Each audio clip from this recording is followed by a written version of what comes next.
Jadi kolam yang saya miliki sini ada, yang saya kelola ada 60 kolam. Ini kalau kita maksimalkan minimal 1 bulannya aja kita bisa panen 3 ton. Mungkin dari 6 kolam itu sangat luar biasa, dan kebutuhan minimal Kabupaten Magelang bisa tercover. Karena selama ini Magelang sampai Sleman itu ya masih banyak mendatangkan dari luar daerah.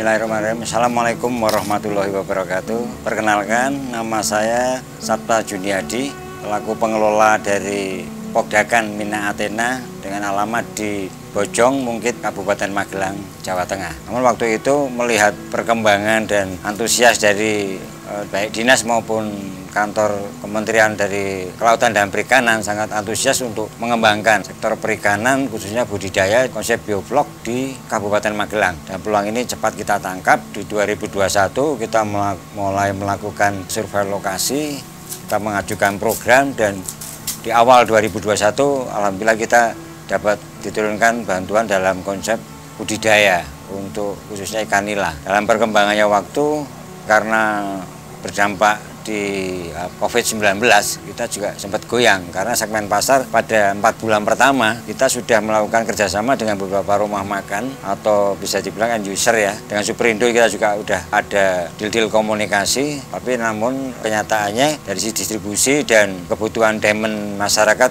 sangat menurun drastis karena faktor ekonomi. Mungkin itu yang mengawali kita dalam pengembangan budidaya sampai ke segmen pasarnya. Dalam hal ini kita memang punya bisnis plan yang berharap membentuk suatu corporate dari hulu ke hilir.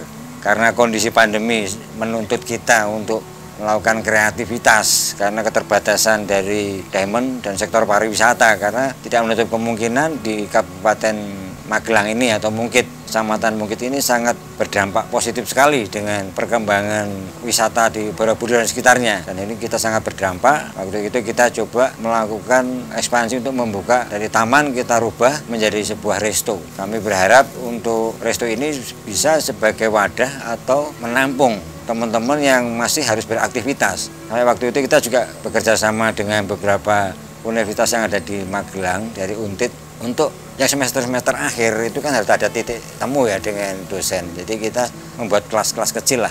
Karena waktu itu tuntutan dari pemerintah memang harus tatap muka, rata-rata kemarin dilakukan dengan sistem online, offline bisa tapi dengan tempat terbuka. Peluang ini kita tangkap, Mas. Kita tangkap, dan beberapa kantor instansi, dinas, dan akhirnya juga merespon positif. Termasuk orang-orang yang memang ingin melakukan suatu event kegiatan supaya tidak melanggar dari peraturan dari Satgas COVID-19 ya. Kita tempatnya outdoor, dan ini menjadi langkah awal bagi kita, terobosan bagi kita. Karena untuk demand kebutuhan hasil perikanan juga menurun, pakan juga naik karena bahan baku kebanyakan untuk beberapa pabrik informasi itu kan masih banyak kandungan-kandungan yang harus diimpor gitu ya.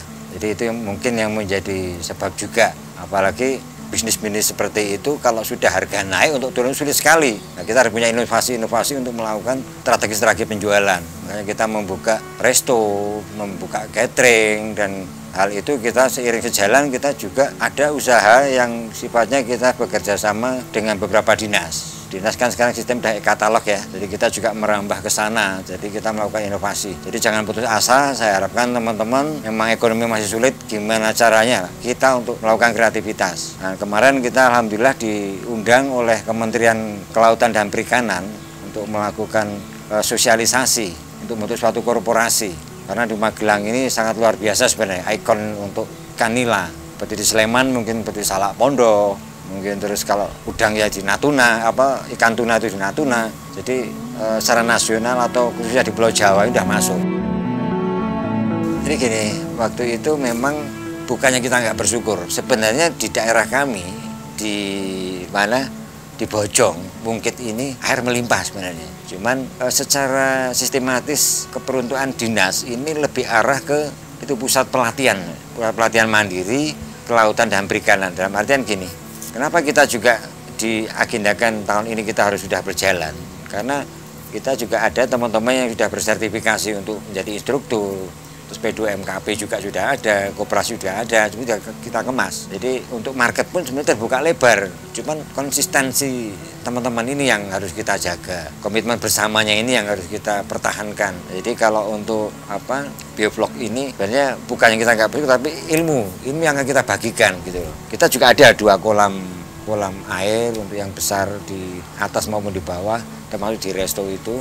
Kita di bawah juga nuansanya memang ikan, durian, dan ada buah alpukat ya, dan tanaman bunga gitu. Ini memang kita lebih mengarah ke tempat untuk selain wisata edukasi juga untuk pembelajaran, untuk penelitian, karena dari kampus-kampus beberapa tempat, dari AUP, dari UMM sama Untit yang sering melakukan kerjasama dengan kita, dan SMK Perikanan juga udah ada kemarin akan membuat seperti outing class ya bersama dengan kita, dan ini saya sudah sampaikan ke dinas juga, ke teman-teman juga, bahwa yuk kita bersama, karena kalau kita memberikan penjelasannya terpotong-potong sayang gitu loh, karena ini tinggal segmen ini mau diambil yang mana atau bagaimana gitu loh. Kalau mungkin namanya budidaya itu dalam bentuk kapasitas kita berpikirnya market. Tapi kalau memelihara ikan, ya dengan sisa makanan atau apa itu semua orang pasti bisa. Tapi kalau hobi ingin mencari budidaya yang baik, karena kita juga masih kejar, kebetulan kita kemarin sudah dilakukan audit untuk CBIB, jadi cara budidaya ikan yang baik. Insya Allah kemarin saya dapat bocoran dari kementerian, kita insya Allah bulan ini lolos, sudah bisa. Dan next time kita segera mengajukan untuk CPIB, jadi cara pembibitan ikan yang baik.